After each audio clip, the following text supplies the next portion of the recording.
Vous écoutez toutes les fois où je me suis fait avoir par le patriarcat.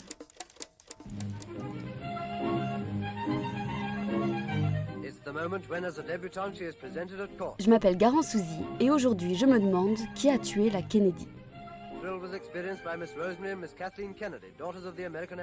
Vous ne connaissez peut-être pas Rosemary, la sœur de JFK. Et c'est normal, sa famille a tout fait pour la cacher. Rosemary est venue difficilement au monde. Elle est privée d'oxygène pendant de longs moments lors de l'accouchement. Malgré cela, elle grandit, se fait des amis, fait de la voile, du tennis, obtient son diplôme d'institutrice à 20 ans. Les séquelles de sa naissance sont apparemment légères et intermittentes.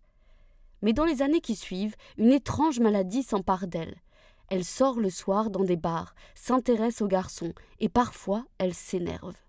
Hystérie, folie, trouble mental en tout cas, selon une famille de bigots qui se réveille la nuit en sueur en s'imaginant des scandales divers et variés. Alors, n'écoutant que son courage, le père Kennedy décide, seul, d'envoyer sa fille se faire trifouiller le cerveau parce que c'est quand même mieux que de rencontrer des garçons. Les docteurs qui pratiquent la lobotomie sur elle ont une technique simple. Pendant qu'ils coupent des parties de son cerveau, ils lui posent des questions. Tant qu'elle est cohérente, ils continuent. Lorsqu'elle arrête de répondre, l'opération est finie. Rosemary, à 23 ans, perd donc toutes ses capacités mentales, son autonomie et surtout son envie de sortir pour l'happy hour. Après tout, la résolution du problème de Rosemary a été essentielle pour permettre à tous les Kennedy de mener leur vie du mieux possible, écrit son père. La longue histoire entre les femmes et la médecine mentale n'a pas été de tout repos, et l'histoire de Rosemary n'en est qu'un exemple. Cela commence avec Hippocrate, considéré comme le père de la médecine, mais de la médecine pour les hommes. Les maladies mentales chez la femme, un large spectre qui selon lui incluait l'habitude de faire des reproches à son mari, ou bien encore la tristesse, yeux dans le vague, soupir découragé, venaient selon lui des mouvements de l'utérus dans le corps, un organe presque diabolique dont il fallait se méfier. Quand celui-ci, l'utérus, pas Hippocrate, se baladait en marchant sur ses petites trompes, cela provoquait des réactions inexpliquées et inconvenantes chez la femme. Pas de souci, il savait comment régler cela. Rapport sexuel ou maternité. C'est donc Hippocrate qui invente le concept de la mal-baisée. Au XIXe siècle, cette idée séduit encore, puisque, profitant de l'électricité tout juste inventée, des médecins créent les premiers vibromasseurs pour détendre un peu leurs patientes hystériques. D'autres, en Amérique, pensaient aussi qu'il valait mieux leur couper le clitoris pour éviter les crises. Pendant longtemps, les chercheurs, presque tous des hommes, s'échinent aussi à prouver scientifiquement que les femmes sont moins intelligentes et que leurs hormones les gouvernent, sans jamais toutefois obtenir de preuves concrètes.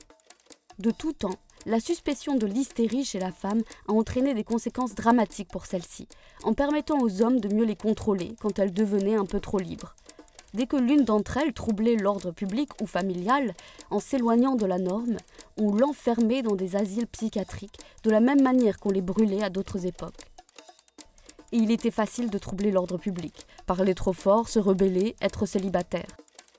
Plus récemment, les grands penseurs de la psychologie ou de la psychanalyse ont continué à mener la guerre contre les femmes, sans que leur théorie globale soit remise en question. Pour Freud, l'infériorité intellectuelle de tant de femmes est une réalité indiscutable. Françoise Dolto, encore encensée pour ses théories sur la psychologie des enfants, déclare « Dans l'inceste père-fille, la fille adore son père et est très contente de pouvoir narguer sa mère. Je vous laisse juger de vous-même. » Et bien sûr, ça ne manque pas. Toutes ces théories continuent à influencer la manière dont les spécialistes traitent les femmes, mais aussi la manière dont la société les perçoit.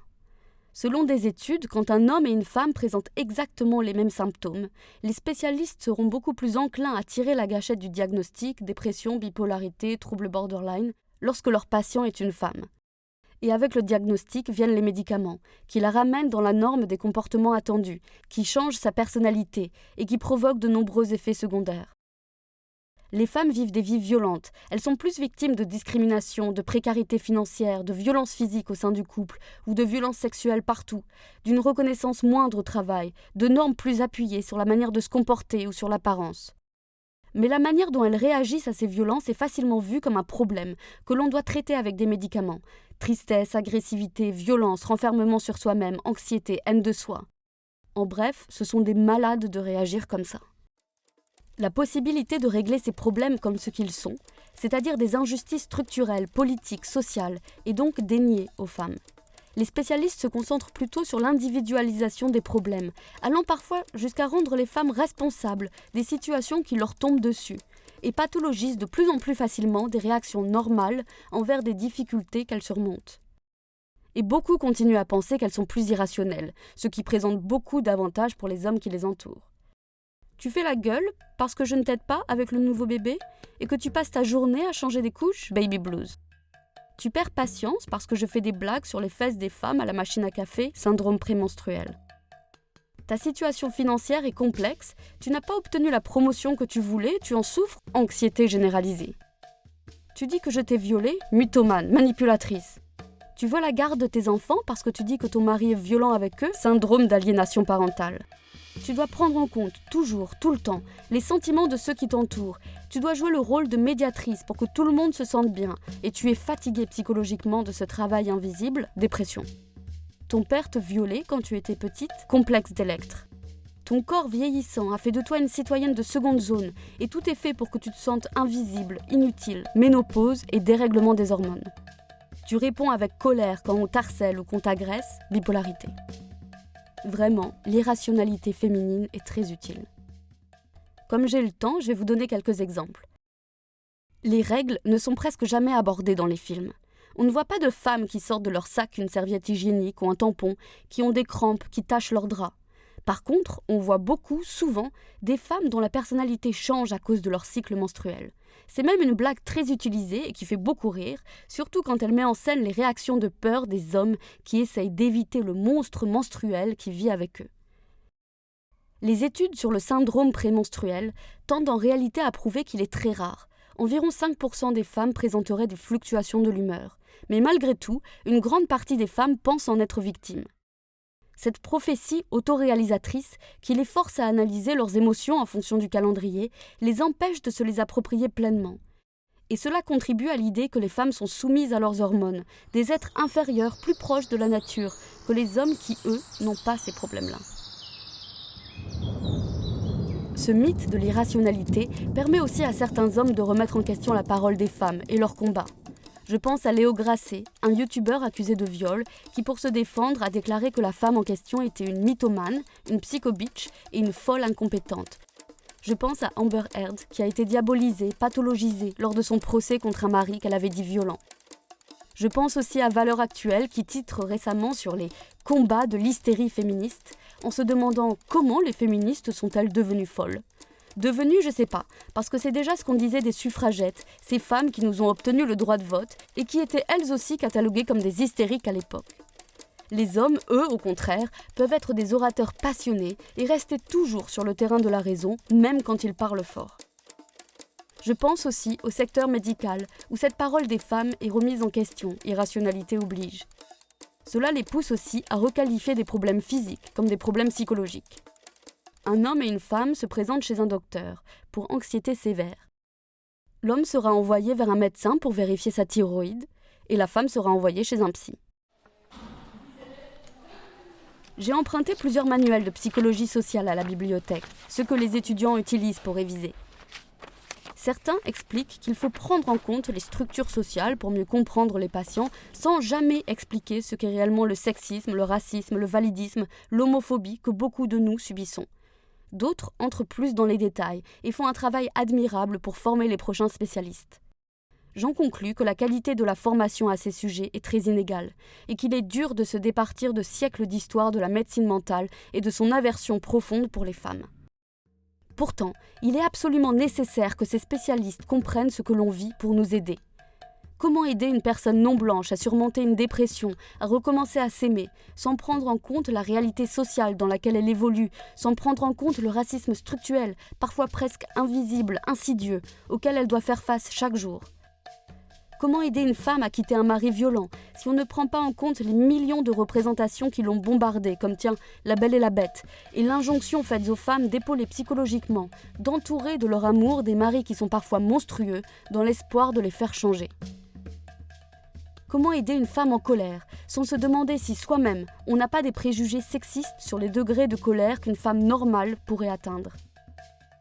Comment aider une femme qui souffre de dépression suite à une agression, sans se rappeler que les parents encouragent les petits garçons à être en colère, mais l'interdisent aux petites filles qui, elles, au contraire, ont seulement le droit d'être tristes quand elles sont mécontentes? Comment traiter l'anorexie, sans comprendre que le corps des jeunes femmes est devenu soudainement un objet dans la rue, que les hommes commentent et s'approprient parfois? Comment aider une femme noire qui a des problèmes de couple, si l'on n'a pas appris à reconnaître en nous les préjugés racistes, comme le mythe du matriarcat noir? La lecture intensive de livres de sociologie et des faits féministes m'ont soigné de beaucoup de choses et m'ont apporté beaucoup de paix. Une paix que je n'ai pas trouvée dans le secteur médical, qui individualisait mes problèmes en mettant dans le même sac ce qui m'appartenait et ce qui ne m'appartenait pas, en me laissant la pleine responsabilité de ce qui m'était arrivé, de mes choix, de mes hontes et peurs. C'est en lisant ces livres que j'ai compris en réalité que certaines de ces peurs, ces hontes, ces réflexes, ces inhibitions n'étaient pas les miennes, mais qu'elles m'avaient été enseignées, qu'elles constituaient en fait une expérience partagée. Et grâce à cette connaissance, j'ai pu mieux les combattre. Mais tout le monde n'a pas l'accès à ce savoir ou le temps de se l'approprier, et les spécialistes de la santé mentale devraient nous aider à comprendre ce qui vient de nos socialisations, des structures sociales, de notre enseignement. Moi, je me suis retrouvée plusieurs fois, au contraire, à devoir expliquer à ces personnes ce que cela signifiait d'être une femme dans notre société, à devoir expliquer quelles sont les violences spécifiques que j'avais dû, comme nous toutes, surmonter, pendant qu'ils prenaient de petites notes sur leur carnet. Je ne nie pas la nécessité, parfois, de s'appuyer sur une béquille médicamenteuse. Je ne nie pas non plus la souffrance de celles et ceux qui luttent chaque jour contre des maladies mentales. Mais je dénie le droit à la médecine de combattre chez les femmes des réactions normales à des situations anormales, de les combattre à coups de camisole chimique, les faisant de force se soumettre jusque dans le tréfonds de leurs âmes à des normes injustes. À bientôt pour un prochain épisode, et si vous avez aimé, n'hésitez pas à commenter, à partager, à me laisser des étoiles.